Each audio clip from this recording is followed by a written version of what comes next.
राधे राधे, जय श्री कृष्णा। आप सभी को आश्विन अमावस्या की हार्दिक शुभकामनाएं। आज की वीडियो में आप सुनेंगे अमावस्या की कथा। इस कथा को अमावस्या के दिन अवश्य सुनना चाहिए और हाथ में पुष्प लेकर भी इस कथा को सुनना चाहिए। प्रेम से बोलिए उमा महेश्वराय भगवान की जय। प्रेम से बोलिए भगवान श्री लक्ष्मी नारायण जी की जय। किसी राज्य में एक राजा और एक रानी रहा करते थे। उनके 4 संतानें थीं, 2 लड़के थे और 2 लड़कियां थीं। एक लड़की का नाम था पूर्णिमा और दूसरी लड़की का नाम था अमावस्या। पूर्णिमा घर के कामों में निपुण थी और घर का पूरा काम अच्छे से करती थी। काम समाप्त होने पर वह भगवान की पूजा अर्चना भी किया करती थी। इसके अलावा उसका एक और नियम भी था कि वह रोजाना गौ माता की सेवा भी किया करती थी। वही उसकी दूसरी बहन अमावस्या ना तो घर का कोई काम करती थी और ना ही उसका कोई पूजा पाठ में रुचि थी और ना ही वह कभी गौ माता की सेवा किया करती। पूर्णिमा सर्वगुण संपन्न थी। फिर भी राजा और रानी अपने दोनों बेटों से और पुत्री अमावस्या को ही प्यार किया करते थे। वह पूर्णिमा को ज़्यादा नहीं चाहते थे, उसके साथ भेदभाव करते थे।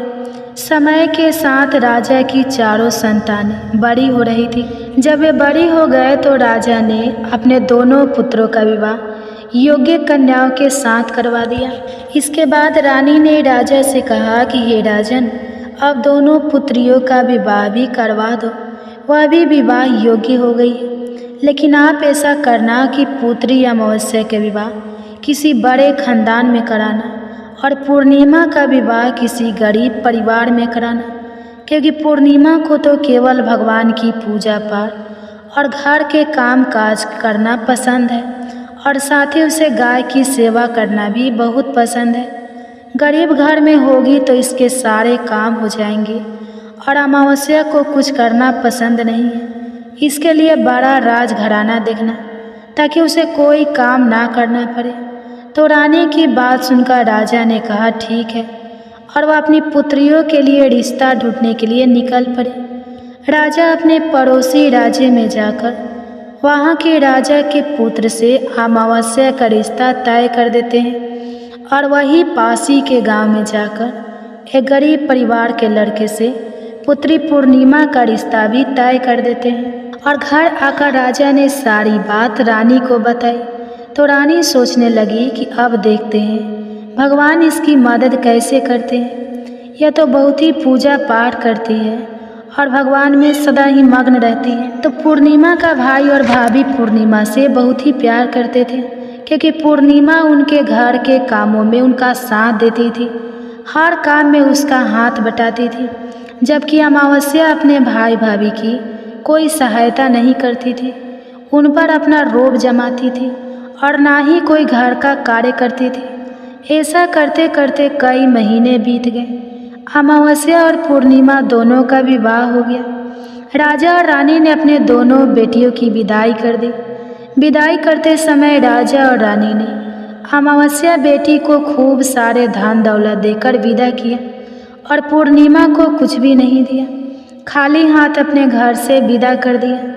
इसके बाद दोनों बहनें अपने अपने ससुराल चली गई। कुछ दिन बीत गए। एक दिन अमावस्या अपने घर पर शिव जी की कथा रखती है, जिसमें वह सभी गांव वालों को निमंत्रण भेजती है पर अपनी बहन पूर्णिमा को नहीं बुलाती है।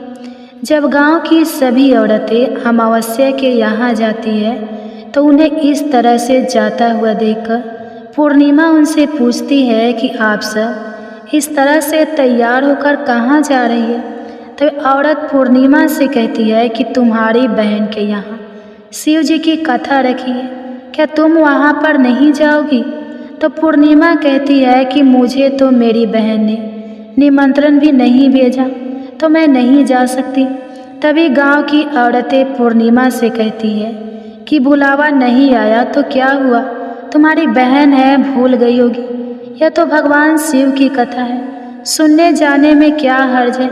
हम तो कहते हैं कि तुम हमारे साथ चलो। तो पूर्णिमा गांव की औरतें की बात मानकर उनके साथ भगवान शिव की कथा सुनने के लिए अमावस्या के घर चली जाती है। जब अमावस्या की नज़र पूर्णिमा पर पड़ती है तो वह कहती है कि पूर्णिमा, तुम यहाँ कैसे चलिए? मैंने तो तुम्हें बुलाया ही नहीं। खैर कोई बात नहीं, तुम आ ही गई हो तो चुपचाप बैठी रहना और मेरे यहाँ रिश्तेदारों को यह भूल कर भी मत बताना कि तुम मेरी बहन हो। यह कहते हुए अमावस्या ने अपनी बहन पूर्णिमा की गरीबी का मजाक उड़ाया। तो यह सब सुनकर पूर्णिमा की आंखों में आंसू आ गए और उसने रोते रोते मन ही मन भगवान शिव से विनती करते हुए कहती है कि हे भगवान, क्या पूजा पाठ करना गलत है? गौ माता की सेवा करना गलत है? आखिर मेरी क्या गलती थी जो इस तरह मेरी गरीबी को मेरा बार बार मजाक बनाया जा रहा है? आप अपनी कृपा दृष्टि मुझ पर कब बनाएंगे?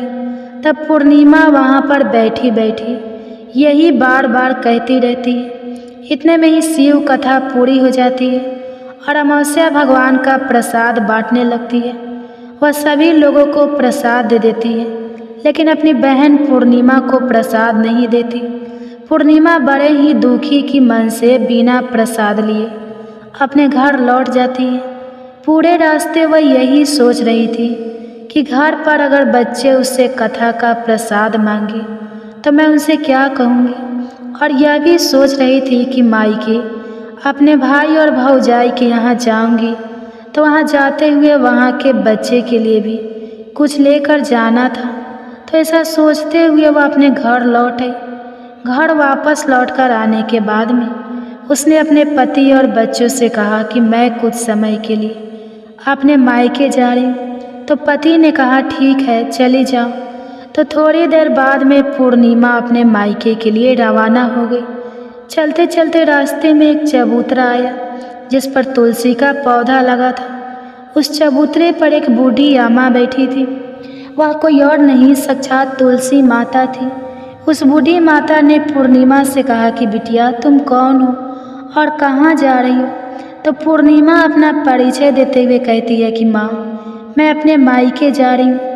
तो बूढ़ी औरत ने पूर्णिमा से कहा कि बेटी, यहाँ तुलसी का पौधा सूख रहा है, इसमें थोड़ा सा पानी डाल दो और इस चबूतरे को साफ कर दो, जिससे मुझे थोड़ी ठंडक मिलेगी।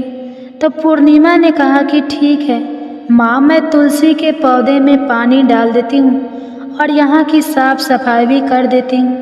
तो पूर्णिमा ने साफ सफाई करने के बाद बूढ़ी अम्मा को भी नहला दिया। बूढ़ी अम्मा की सेवा भी की, उनके पैर दबाए, हाथ पैरों में तेल की मालिश की, कंघी की और फिर पूछा कि माँ, मैं आपकी क्या सेवा करूँ? कोई और काम हो तो बता दीजिए, मैं कर दूँगी। तो बूढ़ी अम्मा कहती है कि बेटा अब कोई काम नहीं, तुम अपने मायके जाओ और वापस आते समय मुझसे फिर मिलती जाना। तो पूर्णिमा ने बूढ़ी अम्मा से कहा ठीक है माँ जी, अब मैं जाती हूँ, लौट के आऊँगी तो तुमसे मिलकर ज़रूर जाऊँगी। ऐसा कहकर पूर्णिमा वहाँ से चल पड़ी। कुछ समय आगे चलने के बाद में एक शिव मंदिर आया। वहाँ पर उसे एक बूढ़े बाबा मिले थे जो मंदिर के बाहर बैठे थे। वह भी कोई और नहीं थे, भगवान भोलेनाथ स्वयं थे। बूढ़े बाबा ने पूर्णिमा से कहा कि बेटिया तुम कौन हो और कहाँ जा रही हो? तो पूर्णिमा ने अपना सारा परिचय देते हुए कहा कि बूढ़े बाबा, आज मैं अपनी मायके जा रही हूँ। तो बूढ़े बाबा ने कहा कि बेटा, मैं तो बूढ़ा हो चला हूँ और मेरी आँखों की रोशनी भी ढंग से काम नहीं करती। तुम ऐसा करो कि मंदिर की साफ सफाई कर दो और शिवलिंग पर जल चढ़ा दो और भोले शंकर जी के आगे घी का दीपक जला दो। तो पूर्णिमा ने कहा ठीक है बाबा। यह कहकर पूर्णिमा ने शिव मंदिर की सफाई कर दी और भोले शंकर जी की विधिवत पूजा करते हुए बूढ़े बाबा से कहा कि बाबा, कोई और काम हो तो बताइए। तब बूढ़े बाबा ने कहा नहीं बेटी, अब तुम जाओ, वापस आते वक्त मुझसे मिलती हुई जाना। तो पूर्णिमा ने कहा ठीक है बाबा, अब मैं जाती हूँ, आते हुए तुमसे ज़रूर मिलकर जाऊँगी। तो ऐसा कहकर वह वहाँ से आगे चल पड़ी। आगे चलते चलते पूर्णिमा को एक काली माता का मंदिर दिखाई दिया। वहाँ पर भी एक बूढ़ी अम्मा चबूतरे पर बैठी हुई थी। तो उस बूढ़ी औरत ने पूर्णिमा से कहा कि बेटी तुम कौन हो और कहाँ जा रही हो। तो पूर्णिमा ने उस बूढ़ी औरत को भी अपना सारा परिचय दिया और बताया कि मैं अपनी मायके जा रही हूँ। तो बूढ़ी औरत सुनकर यह कहती है कि बेटा अच्छी बात है, लेकिन तुम ऐसा करो, यहाँ पर पूजा पाठ करने के लिए तो सभी आते हैं, लेकिन मंदिर की साफ सफाई कोई नहीं करता, इसलिए तुम इस मंदिर की सफाई कर दो और चबूतरे की भी साफ सफाई कर दो। तो पूर्णिमा ने कहा ठीक है माँ जी। यह कहकर पूर्णिमा ने पूरे मंदिर की और चबूतरे की साफ सफाई कर दी और पूजा पाठ भी की। उस बूढ़ी माता का श्रृंगार भी कर दिया। बूढ़ी माँ के पैर दबाए और कहती है कि माँ जी जरा काम हो गया, अगर मेरे लायक कोई और काम हो तो मुझे बताइए, मैं उसे भी कर देती हूँ। तो बूढ़ी अम्मा कहती है नहीं बेटी अब तो तुम जाओ, लेकिन मायके से आते वक्त मुझसे मिलते हुए जाना। फिर पूर्णिमा कहती है ठीक है, और वह आगे चल पड़ी। आगे चलते चलते एक नदी आती है, वहाँ पर भी एक बूढ़ी अम्मा बैठी थी। वह कहती है बेटी तुम कौन हो, कहाँ से आई हो और कहाँ जा रही हो। तो पूर्णिमा उस बूढ़ी औरत को भी अपना पूरा परिचय देते हुए बताती है कि अम्मा मैं अपने मायके जा रही हूँ। तो बूढ़ी औरत पूर्णिमा से कहती है कि बेटा यह तो अच्छी बात है, नदी पर स्नान करने तो सभी आते हैं, लेकिन यहाँ पर कोई साफ सफाई नहीं करता, इसलिए तुम ऐसा करो कि नदी के किनारे पर साफ सफाई कर दो। तो पूर्णिमा कहती है ठीक है माँ जी, और वह वहाँ की साफ सफाई में लग जाती है। सारी साफ सफाई समाप्त करके बूढ़ी अम्मा के पैर दबाती है और कहती है कि माँ जी और कोई काम हो तो बताइए। तो बूढ़ी औरत कहती है कि नहीं बेटा अब तुम जाओ, और जब मायके से लौट कर आओ तो मुझसे मिलते हुए जाना। इस नाव में बैठकर नदी के दूसरे किनारे पर पहुँच जाओ। तो यह कहते हुए वह बूढ़ी अम्मा एक नाव की तरफ इशारा करती है। तो पूर्णिमा उस नाव में बैठकर नदी के दूसरे पार चली जाती है और वहाँ से अपने मायके के घर पहुँच जाती है। वहाँ पहुँचते ही पूर्णिमा के भैया और भाभी उसे देखकर बहुत ही खुश होते हैं और वे पूर्णिमा की खूब खातिरदारी करते हैं, उसे खूब सारी बातें करते हैं और कहते हैं कि बच्चों को भी साथ लेकर आती तो कितना अच्छा होता। तो यह सब कुछ देखकर पूर्णिमा बहुत ही खुश होती है और सोचती है कि कोई तो है जो मुझे देखकर इतना खुश होता है। इस तरह पूर्णिमा ने अपने मायके में कुछ दिन बड़ी ही हंसी खुशी के साथ बिताए और फिर अपने भैया और भाभी से कहा कि मैं अपने ससुराल वापस जाना चाहती हूँ। तो उसकी भाभी ने उसके लिए एक बहुत सुंदर साड़ी दी और बच्चों के लिए थैला भरकर कपड़े, मिठाई और खिलौने दिए और साथ ही रास्ते में खाने पीने के लिए भी कुछ चीज़ें रखी और कहा कि तुम तो बहुत ही दिनों के बाद आती हो, अब की बार बहुत ही जल्दी हमसे मिलने के लिए दोबारा आना। यह कहते हुए पूर्णिमा की भाभी ने पूर्णिमा के हाथ में वह थैला दिया और बड़ी ही हंसी खुशी से उसे विदा किया। इस तरह पूर्णिमा अपने ससुराल के लिए रवाना हो गई और उसी नदी के किनारे पहुंची और नाव में बैठकर दूसरे किनारे पर उतर गई। वहां उतरने के बाद वहां पर उसे वही बूढ़ी अम्मा मिली जो साक्षात गंगा मैया थी। उस बूढ़ी अम्मा ने पूर्णिमा को एक थैला दिया और कहा कि तुम इसे घर जाकर ही खोलना। अब पूर्णिमा के पास 2 थैले हो गए, एक तो उसकी भाभी ने दिया था और दूसरा गंगा मैया ने दिया। तो उन दोनों को लेकर जब वह आगे चल पड़ी, चलते चलते फिर वही काली माता का मंदिर आया।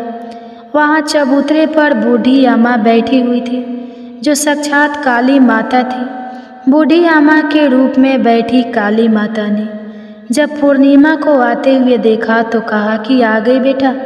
तो पूर्णिमा ने कहा कि हाँ माँ जी मैं आ गई, मैंने आपसे कहा था कि मैं आते हुए आपसे ज़रूर मिलकर जाऊंगी। तो काली माता ने भी उसे एक थैला दिया और कहा कि तुम यह थैला अपने घर जाकर खोलना। अब तो पूर्णिमा के पास 3 थैले हो गए। तीनों थैले लेकर पूर्णिमा वहाँ से चल पड़ी। चलते चलते शिव जी का मंदिर आया। जहाँ बूढ़े बाबा के रूप में स्वयं शिव जी विराजमान थे। बूढ़े बाबा ने पूर्णिमा से कहा कि बेटी आ गई। तो पूर्णिमा ने कहा, हाँ बाबा मैं आ गई। तो उन बूढ़े बाबा ने भी पूर्णिमा को एक थैला दिया और कहा कि बेटा तुम इस थैले को अपने घर जाकर ही खोलना। तो पूर्णिमा ने कहा कि ठीक है बाबा, और यह कहकर पूर्णिमा वहाँ से चल पड़ी। अब पूर्णिमा के पास 4 थैले हो गए। अब पूर्णिमा 4 थैलों को एक साथ कैसे लेकर जाती? तो उसने अपनी एक पुरानी साड़ी निकाली और सारे थैलों को उस साड़ी में रखकर बांध लिया। एक गठरी बनाकर सिर पर रखकर वो रवाना हो गई। चलते चलते उसे फिर रास्ते में तुलसी माता बूढ़ी अम्मा के रूप में मिलती है और कहती है कि पूर्णिमा तुम आ गई। तो पूर्णिमा कहती है कि हाँ माँ जी मैं आ गई, मैंने आपसे कहा था कि मैं आते हुए ज़रूर मिलकर जाऊंगी। तो बूढ़ी अम्मा कहती है कि बेटा मैं तो तेरी ही राह देख रही थी, न जाने कितने दिन हो गए तुम्हें गए हुए, तुमने अच्छा किया जो मुझसे मिलने के लिए आ गई। यह कहते हुए बूढ़ी अम्मा उसे एक थैला देती है और कहती है कि बेटा यह थैला ले जाओ और अपने घर जाकर ही खोलना। तो पूर्णिमा ने कहा कि ठीक है माँ जी, आपने जैसा कहा मैं वैसा ही करूँगी। यह कहते हुए पूर्णिमा ने वह 5वां थैला वहाँ से लेकर रवाना हो गई। अब एक गठरी सिर पर और एक थैला हाथ में लिए जैसे ही वह अपने ससुराल के घर पहुँचती है तो उसे देखकर उसके बच्चे बड़े ही खुश होते हैं और कहते हैं कि माँ मामा के यहाँ से क्या लेकर आई हो, हमें जल्दी से दिखाओ, हमें तो लगता है खूब सारा धन लेकर आई हो। अब की बार मामा ने हमारे खाने के लिए क्या भेजा है, हमें जल्दी से दिखाओ। तो पूर्णिमा कहती है कि बेटा थोड़ा सब्र करो। यह कहते हुए पूर्णिमा अपने सिर पर से गठरी को नीचे रखती है और उसे खोलकर सबसे पहले अपने मायके का थैला खोलकर देखती है तो उसमें बच्चों के लिए अच्छे अच्छे कपड़े, खाने पीने के सामान, बच्चों के खेलने के लिए खिलौने और कुछ गहने भी रखे थे। तो उसे देखकर वो मन ही मन बहुत ही खुश होती है और अपने भैया भाभी को खूब आशीष देती है। फिर पूर्णिमा कपड़े अपने बच्चे को दे देती है और खाने पीने की चीज़ें भी बच्चों को देकर अपने बच्चों का चेहरा निहारने लगती है। उसके बच्चे अपने जीवन में पहली बार इतना सब कुछ सामान देख रहे थे तो वे बहुत ही खुश थे। इसके बाद पूर्णिमा ने दूसरा थैला खोला जो गंगा मैया ने दिया था तो उसमें ढेर सारे हीरे ज्वारा, सोने चांदी आदि थे। उसके बाद में पूर्णिमा ने तीसरा थैला खोला जिसे काली माता ने दिया था, उसमें बहुत सारा सोना और श्रृंगार का सामान भरा हुआ था। तो यह देखकर पूर्णिमा बहुत ही खुश हुई और फिर उसने चौथा थैला खोला जो भोले शंकर ने दिया था। वो थैला धन संपत्ति से भरा हुआ था, बहुत सारी खुशियाँ भरी थी। इसके बाद में पूर्णिमा ने 5वां थैला खोला जो तुलसी मैया ने दिया था। उसमें चावल, दाल और 7 प्रकार के खाने की चीज़ें भरी हुई थी। अब पूर्णिमा के घर में किसी भी चीज़ की कोई कमी नहीं थी। उसका घर धन धान्य से भरा हुआ था और परिपूर्ण था। पूर्णिमा और उसका परिवार सुखपूर्वक जीवन व्यतीत करने लगे। तो पूर्णिमा के मन में एक दिन विचार आया कि क्यों ना मैं भी शिव जी की कथा करवाऊँ। तो उसने भी शिव जी की कथा का एक कार्यक्रम रखा और पूरे गांव वालों को निमंत्रण दिया। घर घर जाकर सभी लोगों को बुलावा देकर आई। पूर्णिमा अपनी बहन अमावस्या के घर भी गई और शिव जी की कथा सुनने के लिए उसे न्योता दी। तो अमावस्या ने जब पूर्णिमा को देखा तो सोचने लगी कि इतने गहने पहने हुए, इतने सुंदर वस्त्र पहन रखे हैं, इसका घर तो बहुत गरीब है, फिर इतना सब कुछ इसके पास कैसे आए? यह जानने के लिए इसके घर तो जाना पड़ेगा। यह सोचकर अमावस्या पूर्णिमा के घर शिव कथा सुनने के लिए आ गई। तो उसने देखा कि पूर्णिमा के घर में कोई चीज़ की कहीं भी कुछ कमी नहीं थी।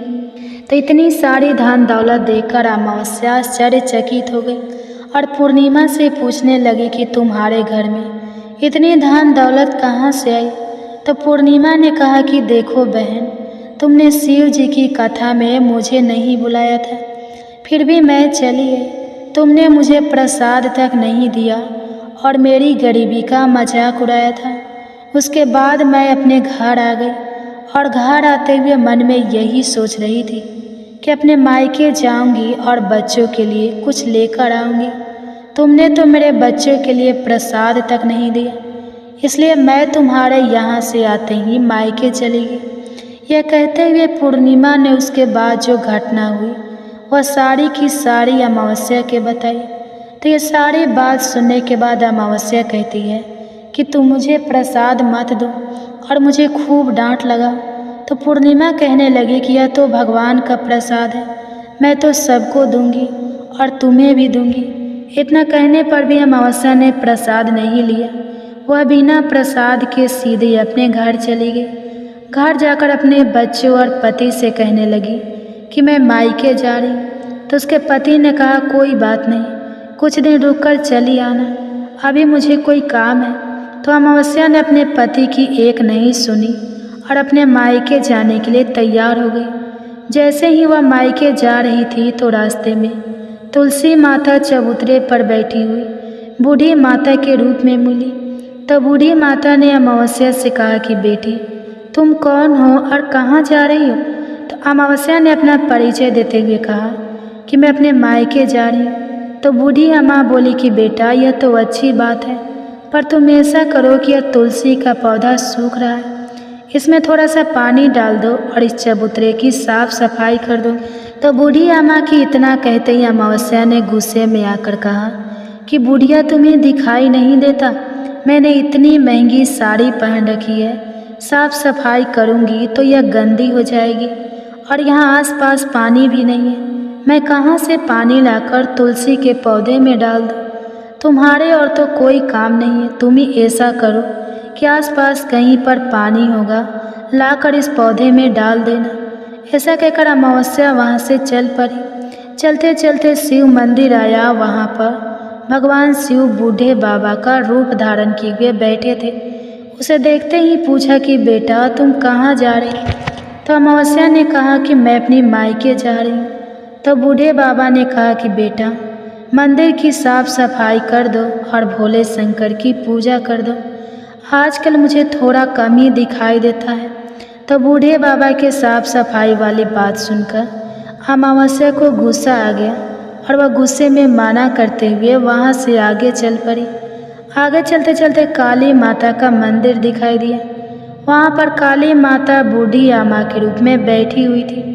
तो अमावस्या को देखते ही काली माता ने पूछा कि बेटी तुम कौन हो और कहाँ जा रही हो। तो अमावस्या ने कहा कि मैं अपने मायके जा रही हूँ। तो बूढ़ी अम्मा बोली कि बेटा तुम मेरा एक काम कर दो, इस मंदिर में पूजा पाठ करने तो सभी लोग आते हैं, लेकिन साफ सफाई कोई नहीं करता, तुम ऐसा करो मंदिर की साफ सफाई कर दो। तो अमावस्या इस बात पर भड़क पड़ी और कहने लगी ना तो मैं तुम्हारे इस मंदिर की पूजा पाठ करूँगी और ना ही इसकी सफाई करूँगी। तुम मुझसे कह रही हो, इससे अच्छा तो यह है कि इस मंदिर की सफाई तुम खुद कर लो, तुम्हारे और कोई काम नहीं है। ऐसा कहकर वह वहाँ से चल पड़ी। आगे चलते चलते फिर वही नदी आई। उसके किनारे पर भी एक बूढ़ी अम्मा बैठी थी। उसे देखते ही बोली कि बेटा तुम कहाँ जा रही हो और कौन हो। तो उसने कहा कि मैं अपनी मायके जा रही हूँ। तो बूढ़ी अम्मा ने कहा कि बेटा यह तो अच्छी बात है, तुम मेरा एक काम कर दो, इस गंगा नदी में स्नान करने तो सभी आते हैं, पर इसके किनारे सफाई कोई नहीं करता, तुम ऐसा करो कि यहाँ की साफ सफाई अच्छे से कर दो। तो बूढ़ी माई की इतना कहते ही अमावस्या को गुस्सा आ गया। उसने कहा कि तुम्हें दिखाई नहीं देता, मैंने इतनी महंगी साड़ी पहन रखी है, मैं यहाँ के राजा की बेटी हूँ, मैं कोई नौकरानी नहीं हूँ जो तुमने कह दिया और मैं यहाँ पर सफाई करने लगी। तो इस तरह बूढ़ी अम्मा को भला बुरा कहते हुए अमावस्या जैसे ही नाव में बैठने लगी तो नाव में फूलों की जगह कांटे भरे हुए थे, लेकिन वह अपने अधिक गुस्से के कारण उन कांटों से भरी नाव में ही बैठ गई। इसके पैर में कांटे बार बार चुभ रहे थे। जैसे ही वह दूसरे किनारे पर पहुंची तो वहां पर उतरकर वह अपनी मायके चली गई। उसके पैरों से खून निकल रहा था। तो उसके भाई और भाभी ने उसे देखा, उसके पैरों के बारे में उसे कुछ भी नहीं पूछा और मन ही मन कहने लगी कि ना तो यह कोई काम करती है और ना ही बात मानती है। अब क्या कहना, पूर्णिमा तो हमारे काम काज में हाथ बटाती थी, यह तो कुछ करने वाली नहीं। इससे ज़्यादा बातचीत करना ठीक नहीं, बात नहीं करेंगे तो जल्दी ही वापस भी चले जाएंगे। ऐसा सोचकर उन्होंने अमावस्या से ज़्यादा बातचीत नहीं की और जल्दी जल्दी खाना बनाया और खा पीकर वो सारे सो गए। अमावस्या जब सुबह उठी तो उसने अपनी भाभीयों से कहा कि भाभी मैं ससुराल जा रही हूँ। तो उन्होंने कहा ठीक है जाओ। तो अमावस्या बोली कि पूर्णिमा को तो आपने एक थैला दिया था और मुझे कुछ नहीं दोगी। तो भाई और भाभी ने कहा कि तुम जाओ, तुम्हारा थैला तुम्हारे घर पहुँच जाएगा। फिर अमावस्या वहाँ से चल पड़ी और चलते चलते नदी के किनारे पहुँची तो वहाँ पर गंगा मैया बूढ़ी औरत का रूप धारण किए हुए बैठी थी। बूढ़ी माँ ने कहा कि आ गई बेटी। तो अमावस्या बोली हाँ मैं आ गई।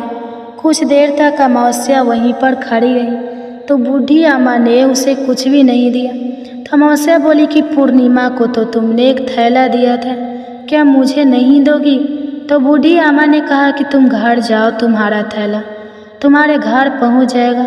तो वह वहां से चल पड़ी। आगे चलने पर उसे काली मैया मिली। उसे देखते ही अमावस्या ने कहा कि मेरा थैला कहाँ है?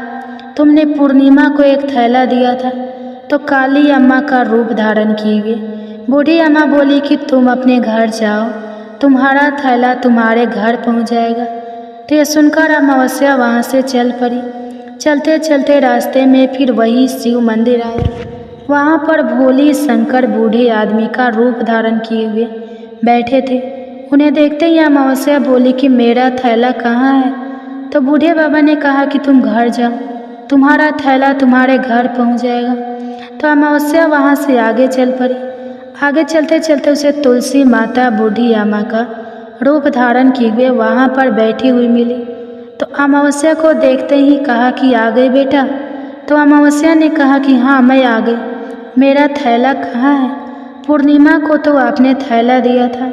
तो अमावस्या की बात सुनकर तुलसी मैया ने कहा कि तुम अपने घर जाओ, तुम्हें तुम्हारा थैला वहीं पर मिल जाएगा। तो अमावस्या वहाँ से जल्दी जल्दी अपने घर की ओर चल पड़ी। जैसे ही वह अपने घर पहुँची तो आंगन में देखा कि वहाँ पर 5 थैले पड़े हैं। अमावस्या ने मन में सोचा कि अब तो मेरे पास भी खूब सारी धन दौलत हो जाएगी। तो उसने जल्दी जल्दी सारे थैले को खोल कर देखा। किसी में मिट्टी भरी थी तो किसी में पत्थर रखे थे, किसी में कोयला था और मायके वाला थैला बिल्कुल खाली था। तो इस तरह के थैलों को देखकर अमावस्या को बहुत ही गुस्सा आया और वह दौड़ती दौड़ती पूर्णिमा के घर गई और कहने लगी कि तुम्हें तो इतना सब कुछ मिला और मुझे कुछ नहीं मिला, तूने मुझसे झूठ क्यों बोला?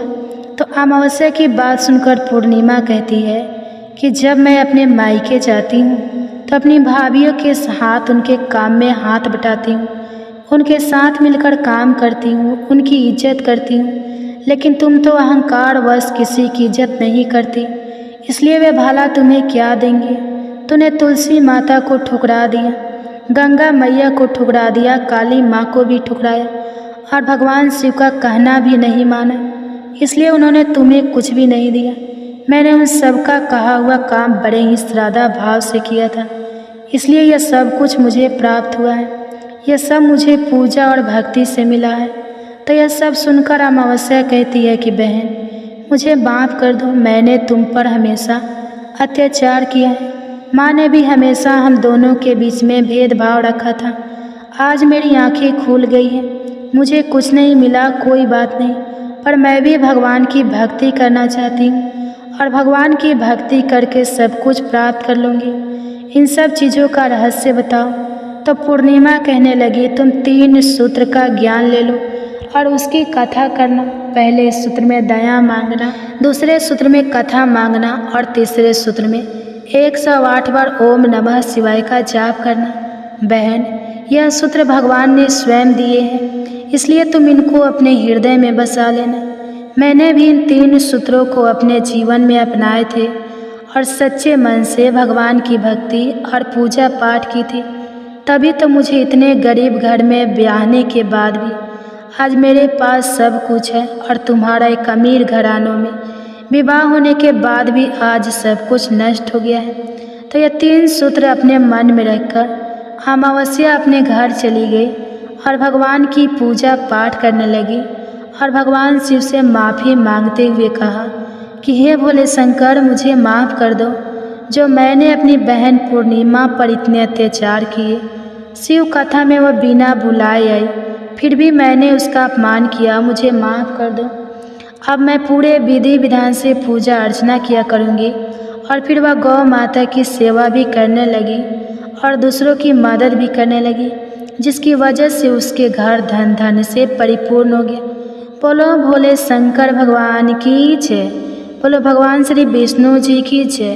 तो यह थी अमावस्या और पूर्णिमा 2 बहनों की कथा, जो अमावस्या और पूर्णिमा के व्रत में अवश्य ही सुननी चाहिए। भगवान भोलेनाथ और भगवान श्री हरि विष्णु जी आपकी सभी मनोकामनाओं को पूर्ण करें।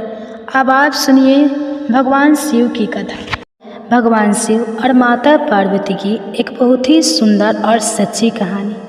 आप इस कहानी को पूरा सुने और वीडियो को लाइक करके शेयर करें और हमारे चैनल को सब्सक्राइब करके बेल आइकन को ऑन कर लें, ताकि ऐसे ही वीडियो की नोटिफिकेशन आपके पास सबसे पहले पहुँचे। तो चलिए शुरू करते हैं। एक बार भगवान शिव ने अपनी दिव्य शक्ति से एक बड़े कढ़ाई को प्रकट किया। कढ़ा जिसमें हम भोजन पकाते हैं और जिसे हम कढ़ाई कहते हैं। तो अब भगवान शिव कढ़ाई को प्रकट करके उसे एक तरफ रखकर ध्यान में मग्न हो गए। इतनी देर में माता पार्वती स्नान करके भगवान शिव के समक्ष आती हैं और आकर उन्होंने क्या देखा कि भगवान शिव के सामने एक बड़ा सा भारी भरकम काढ़ा रखा हुआ है और उसी के सामने भगवान शिव ध्यान मग्न बैठे हुए हैं। अब तो देवी पार्वती बड़े आश्चर्य में पड़ गई। अब वे महादेव के ध्यान से बाहर निकलने की प्रतीक्षा करने लगी। जब महादेव का ध्यान समाप्त हुआ तब देवी पार्वती ने पूछा, हे देव, हे त्रिलोकीनाथ, हे मेरे प्रभु, बड़ा ही आश्चर्य है प्रभु, यह भारी भरकम बड़ा सा कढ़ा यह किस लिए लाया गया है? इससे पहले कि माता पार्वती आगे कुछ पूछती, भगवान शिव मुस्कुराते हुए बीच में बोले, देवी, हे पार्वती, आप इस कढ़ाई को देखकर इतना आश्चर्य मत कीजिए, क्योंकि आप हर दिन कोई ना कोई प्रश्न लेकर हमारे सामने प्रस्तुत हो जाती हैं और जब मैं उसका उत्तर देता हूँ और कहानी सुनाकर आपका मन बहलाता हूँ तभी आपको संतुष्टि होती है। इसलिए देवी आज हमने इसी का प्रबंध किया है।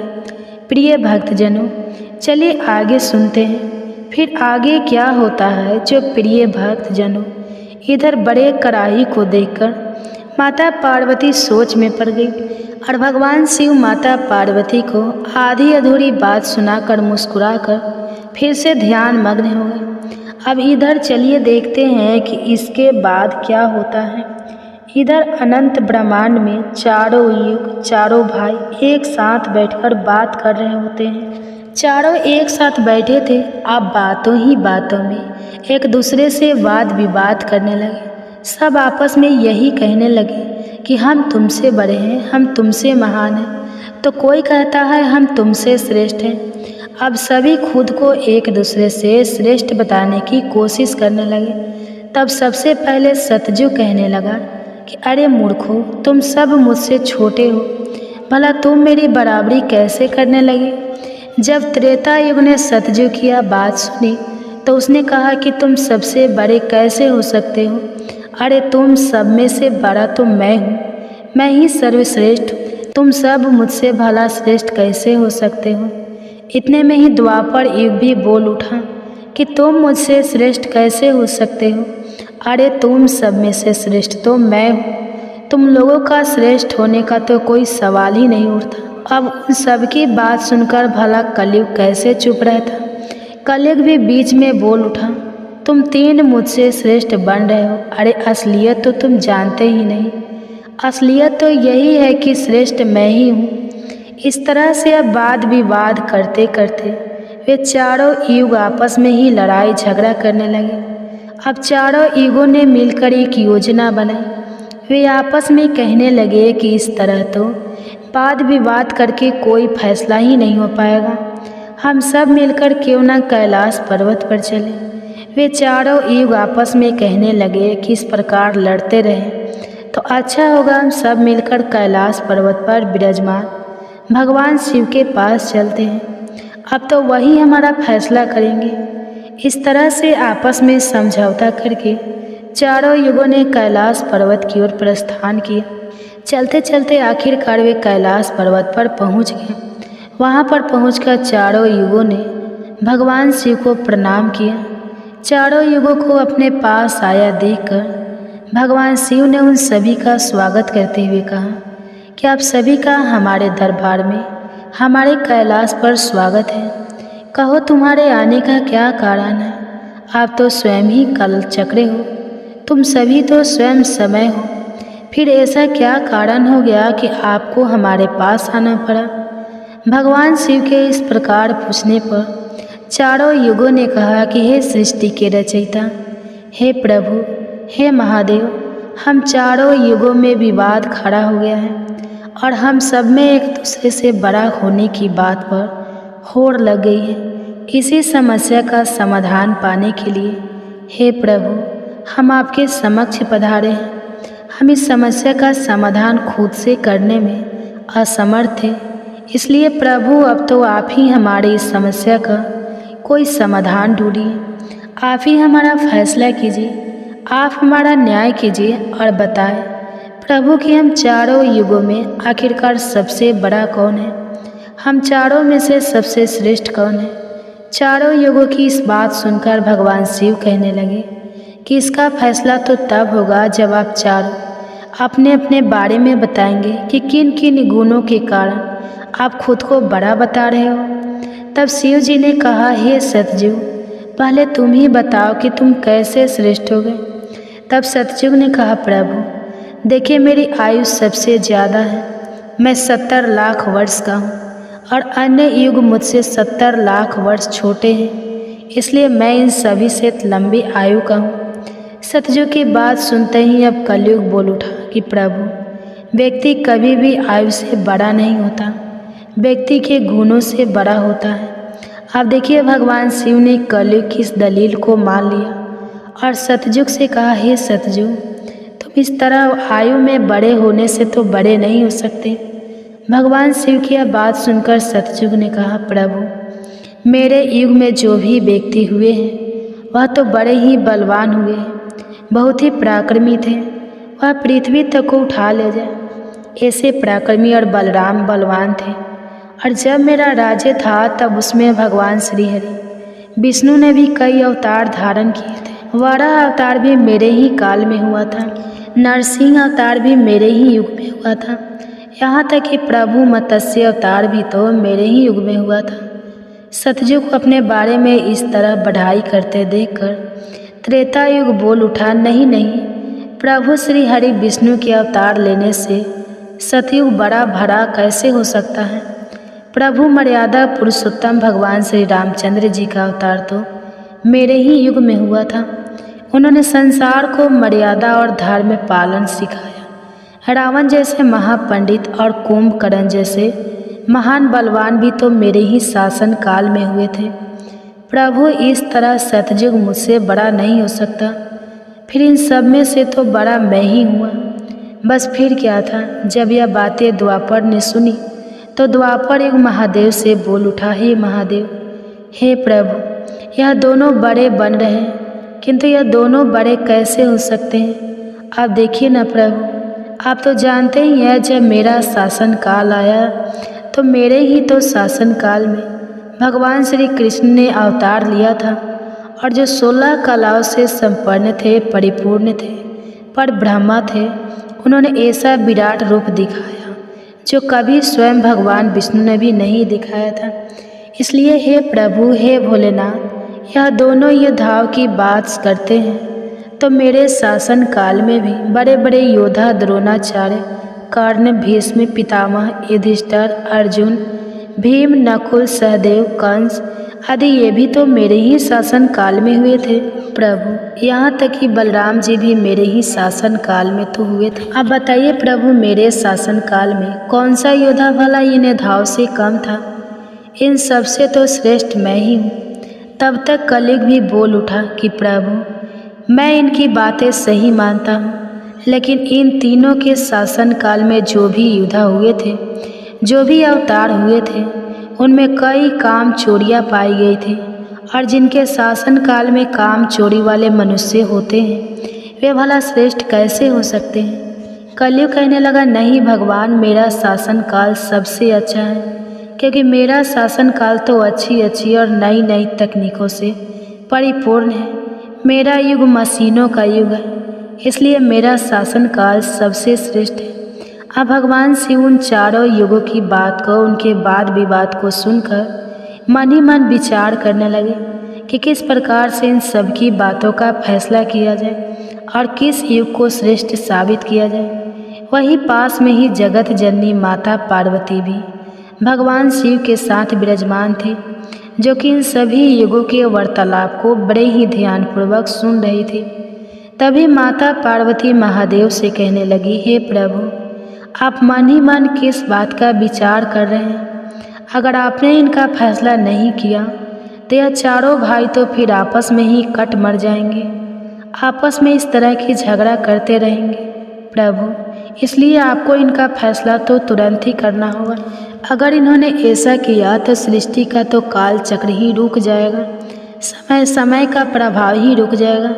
इसलिए हे भोलेनाथ, अब आप ही कुछ कीजिए। माता पार्वती के इस आग्रह को सुनकर महादेव कहने लगे, हे देवी, ठीक है, मैं समस्त युगों की बात मानता हूँ और मैं ही इन चारों युगों की बात का फैसला करूँगा। इसके बाद भगवान शिव ने चारों युगों से कहा, चलो ठीक है, अब मैं तुम चारों की परीक्षा लूँगा। जो इस परीक्षा में सफल हुआ वही श्रेष्ठ साबित हुआ। सतयुग बोल उठा, हे भगवान, आप जो चाहे हमारी परीक्षा ले सकते हैं, लेकिन सत्य तो यही है प्रभु कि सबसे बड़ा तो मैं ही रहूँगा। भगवान शिव की बात मानकर आखिरकार चारों युग परीक्षा देने के लिए तैयार हो गए। तब भगवान शिव ने माता पार्वती की तरफ मुस्कुराते हुए देखा और फिर कहा, हे देवी, आप आश्चर्यचकित थी ना कि मैंने अपने सामने यह कढ़ा किस लिए रखा है? तो अब इस कढ़ाई का समय आ गया है। आपने मुझसे प्रश्न किया था कि यह कढ़ाई मैंने किस लिए रखा है और यह फरसा किस उद्देश्य के लिए है। तब क्या था, भगवान शिव ने देखते ही देखते लोहे के फरसे को कैलाश पर्वत के नीचे एक तलहटी में रख दिया और फिर उस कढ़ाई फरसे के पास में ही चावल का एक ढेर भी लगा दिया। फिर भगवान शिव ने चारों युगों को बुलाया और कहा कि तुम चारों ही देख रहे हो ना, इसी से तुम चारों की अभी परीक्षा हो जाएगी। फिर भगवान शिव ने सतयुग से कहा, हे सतयुग, तुम मेरे 500 गणों को जो यहाँ बैठे हुए हैं भोजन बनाकर खिलाना है और इस परसे में रखे हुए चावल को बनाना है और इन चावलों को तुम्हारे ही युग का कोई व्यक्ति बनाएगा और मेरे यहाँ पर जितने भी गण हैं वह सब भोजन करेंगे। इसके बाद भगवान शिव ने आगे कहा, सतयुग, अब तुम्हारे ही युग का कोई व्यक्ति बनाओ और उसे यहाँ भोजन बनाने के लिए भेज दो। तब तक हम सभी लोग यहाँ खड़े होकर देख रहे हैं। भगवान शिव की बात जब सतयुग ने सुनी तो उसने ही बड़ा बलवान योद्धा बनाया। फिर सतयुग ने उस योद्धा से कहा कि जाओ बेटा, इस कढ़ाई में चावल बनाओ और बनाकर भगवान शिव के इन सभी 500 गणों को भोजन कराओ। अपने स्वामी की बात सुनकर वह सतयुग का व्यक्ति वहाँ आकर के देखता है, जो हजारों टन से भी ज़्यादा का कड़ा है। उसने वहाँ पर एक चूल्हा तैयार किया और उस चूल्हे पर उस कढ़ाई को रखकर लकड़ियों की व्यवस्था की, आग जलाई और उस कढ़ाई में पानी डाला, फिर चावल डाले और जब चावल बनकर तैयार हो गए तब उसने भगवान शिव के सभी गणों को एक पंक्तियाँ में बैठा दिया और उन सभी को उसने भोजन कराया। सभी गुणों को भोजन कराने के बाद वह बलवान योद्धा अपने स्वामी सतयुग के पास वापस आया और उसे प्रणाम किया। तो सतयुग ने शाबाशी से उसकी पीठ थपथपाई और कहा कि आज तुमने मेरी लाज रख ली, अब तुम यहाँ से जा सकते हो। इसके बाद भगवान शिव ने त्रेता युग से कहा कि त्रेता, अब तुम अपने युग के कोई व्यक्ति को भेजो और यह जो कढ़ा रखा हुआ है इनमें चावल बनाकर मेरे सभी गणों को खिलाओ। त्रेता ने सुना तो कहने लगा कि ठीक है प्रभु, जैसी आपकी आज्ञा।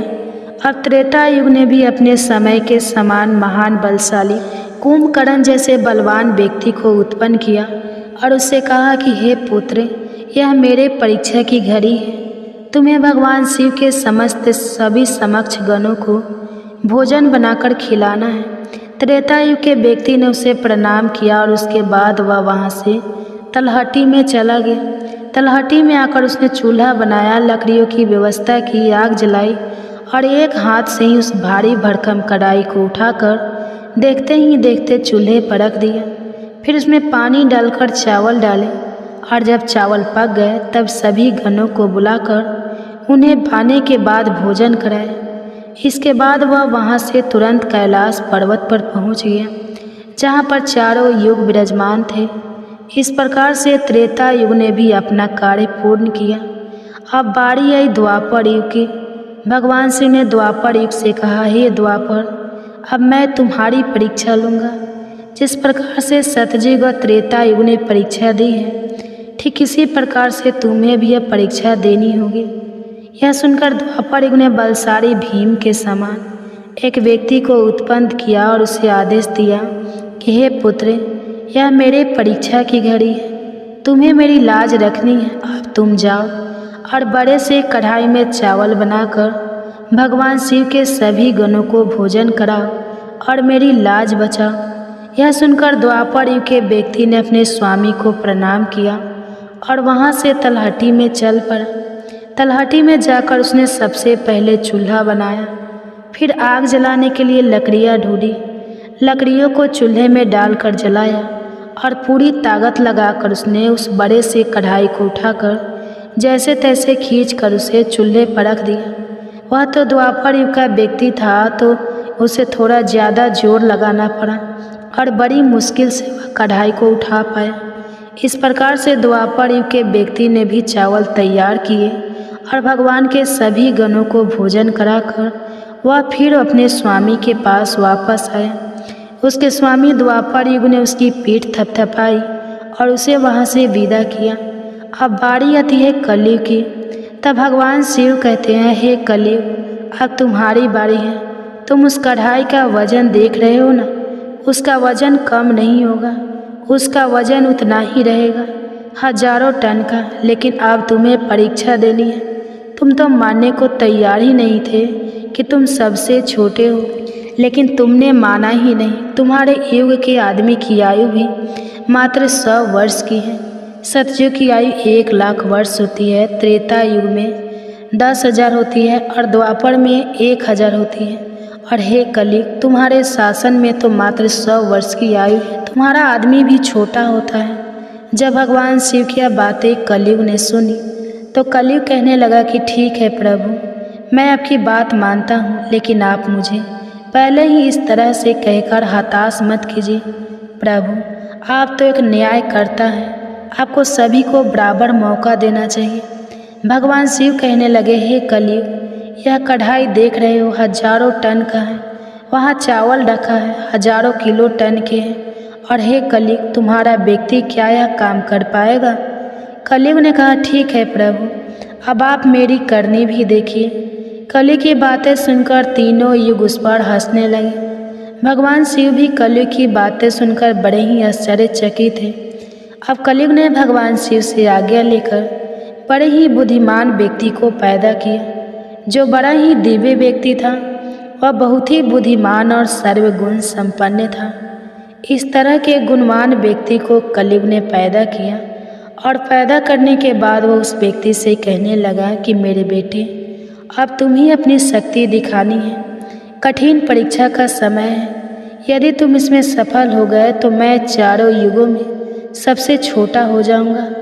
कलयुग की बात सुनकर वह व्यक्ति अपने महाराज से कहने लगा, हे महाराज, इस एक कढ़ाई की बात करते हैं, आप इसे हजारों कढ़ाई भी अगर मेरे सामने आ जाए तो वह भी मेरे सामने कुछ नहीं है। जब उस कलयुग के व्यक्ति की यह बातें तीनों युगों ने सुनी तो वे उस पर हंसने लगे। अब वे हंस हंस कर आपस में कहने लगे कि आज एक छोटा सा आदमी जिसकी लंबाई मात्र 3 हाथ है, यह भला क्या कर लेगा, जबकि हम युगों की लंबाई तो बहुत अधिक है। प्रिय भक्तजनों, यह बात तो बिल्कुल सत्य है कि सतयुग के लोगों की लंबाई 21 हाथ और त्रेता युग के व्यक्ति की लंबाई 14 हाथ थी और द्वापर युग के व्यक्ति की लंबाई 7 हाथ थी और अब कलयुग के व्यक्ति की लंबाई तो मात्र 3 हाथ ही होती है। तीनों युग अब बड़ी जोर जोर से कलयुग पर हंस रहे थे। इधर कलयुग का आदेश पाकर वह कलयुगी व्यक्ति उस तलहटी में गया। तलहटी में आकर उसने देखा कि कढ़ाई का वजन तो सचमुच बहुत ही ज़्यादा है, इसे मैं आसानी से उठा नहीं पाऊंगी। तो उस व्यक्ति ने दिमाग लगाया और उस कढ़ाई के नीचे मिट्टी खोदना शुरू कर दिया। कढ़ाई तो उसने हिलाया तक नहीं, बल्कि उस कढ़ाई को बिना हिलाए डुलाए उसके नीचे एक भट्ठी तैयार कर दी। अब उसे लकड़ियाँ ढूंढने में भी ज़्यादा समय नहीं लगाना पड़ा, क्योंकि वहीं पर कुछ अधली लड़कियाँ पड़ी हुई थी। वह कलयुग का व्यक्ति कितना दिमाग वाला था, उसने कुछ भी नहीं किया, कढ़ाई के नीचे भट्ठी खोद दी और उसी में आग जला दी। चावल को कढ़ाई में डाल दिया और चावल में पानी डाल दिया। चावल इस प्रकार पककर तैयार हो गया। तब उसने भगवान शिव के 4 गणों को बुलाया और उन गणों से कहा कि आप मेरा साथ दीजिए और इन चावलों को आपस में परोस लीजिए। यह बात सुनते ही भगवान शिव के 4 हष्टपुष्ट गण चल देते हैं और देखते ही देखते कतार में बैठे सभी शिवगणों को उन 4 विशाल गणों ने चावल परोस दिए। इस प्रकार सभी गणों ने भोजन कर लिया। तब कलयुग के व्यक्ति ने उन 4 गणों से कहा कि अब आप सभी भोजन कर सकते हैं। तब कलयुग के उस व्यक्ति ने उन 4 गणों को भी भोजन कराया, फिर उस कढ़ाई को साफ किया और कढ़ाई को वहीं छोड़ दिया। इस तरह उसका काम भी पूरा हो गया। अब कलयुग का वह व्यक्ति भी अपने स्वामी के पास कैलाश पर्वत पर आ गया और कहने लगा कि हे प्रभु, मैंने आपका काम कर दिया है। कलयुग ने यह सुना तो बहुत खुश हुआ। तब उसने उस कलयुगी व्यक्ति की पीठ थपथपाई, फिर कहा कि हे पुत्र, तुमने बहुत अच्छा काम किया और इस परीक्षा की घड़ी में मेरा साथ दिया। ऐसा कहकर कलयुग ने उस व्यक्ति को वहाँ से विदा कर दिया। इसके बाद कलयुग ने हाथ जोड़कर भगवान शिव से कहा, हे भगवान, अब आप ही निर्णय कीजिए कि हम सब में से बड़ा कौन है। भगवान शिव कहने लगे कि मैंने तुम 4 युगों की बहुत अच्छे से परीक्षा ली। जब सतयुग की बारी आई तो उसने चूल्हा बनाया, उस पर कढ़ाई रखा, आग जलाई, चावल डाला, पानी डाला। फिर चावल पक गए तो उसने मेरे गणों को बिठाकर उसने स्वयं उन्हें भोजन परोसा, उन्हें खिलाया और अपना कार्य पूरा किया। जब त्रेता और द्वापर की बारी आई तो उन्होंने भी बिल्कुल ऐसा ही किया। अब बारी थी कलयुग की। शायद तुमने देखा नहीं कि मात्र 3 हाथ का व्यक्ति, जिसकी बुद्धि देख लीजिए, ये कढ़ाई कितनी भारी भरकम और बड़ी थी। उसकी बुद्धि देखो, उसने उस कढ़ाई में चावल बना दिए जिस कढ़ाई को वह हिला तक नहीं सकता था। और मेरे इतने गण थे, अगर वह व्यक्ति बाल्टियों से चावल परोसता तो शायद वो परेशान हो जाता। अब देखिए उसकी बुद्धि, उसने उतने में ही 4 गणों को अपनी सहायता के लिए बुलाया और उन 4 गणों को भोजन परोसा और स्वयं बैठा रहा। और ऊपर से उसने बिना हाथ लगाए उस कढ़ाई को भट्ठी पर भी रखा था। यह कितना बुद्धिमान व्यक्ति था और इसलिए यह युग भी बहुत बुद्धिमान हुआ। तब भगवान शिव ने उन 4 युगों से कहा कि कलयुग बुद्धिमान व्यक्ति का युग होगा। तुम सब जैसा शासन करते आए हो, चलो ठीक है, तुम सब की धर्म और निष्ठा भी रही है, सभी ने धर्म का अच्छे से पालन भी किया है, चलो ठीक है। लेकिन तुम्हारे युग के व्यक्तियों में बुद्धि का अभाव था, जिन्होंने कभी अपनी बुद्धि का उपयोग नहीं किया। अब देख लो, रावण और कुंभकर्ण जैसे असुर ने भगवान विष्णु के अवतार को ही नहीं पहचाना और अज्ञानता व शून्य से ही युद्ध कर बैठे। और कारण यह हुआ कि वे युद्ध में मारे गए। अगर उन्हें बिल्कुल भी अपनी बुद्धि का प्रयोग किया होता तो उनका इस प्रकार सर्वनाश नहीं होता। इसलिए हे 4 युगों, आने वाले कलयुग के राज्य में ऐसे ही बुद्धिमान व्यक्ति देखने को मिलेंगे। ऐसी ही तकनीक, ऐसी ही मशीनें बनाएंगे जिससे वे बैठे बैठे ही सारा काम कर सकते हैं। बैठे बैठे ही कोई भी काम कर सकते हैं। कलयुग में व्यक्ति एक ही दिन में भगवान को प्राप्त कर लेगा। इस प्रकार से भगवान शिव ने चारों युगों की समस्याओं का समाधान किया और कहा कि कलयुग की सबसे श्रेष्ठ युग है। यह सुनकर चारों युग अपने अपने धाम को संतुष्ट होकर लौट गए। माता पार्वती भी यह सब कुछ देख और सुनकर बड़ी प्रसन्न हुई। उनके मन में उठी जिज्ञासा भी शांत हो चुकी थी और उनका मन भी बहल चुका था। तो प्रिय भक्तजनों, आज की कथा अगर पसंद आई हो तो वीडियो को लाइक कीजिएगा, शेयर कीजिएगा, चैनल को सब्सक्राइब कीजिएगा और कमेंट्स में हर हर महादेव जरूर लिखिएगा। इसी के साथ आज आप हमारे चैनल पर शिव महापुराण की कथा भी जरूर सुनिएगा। तो प्रेम से बोलिए ओम नमः शिवाय।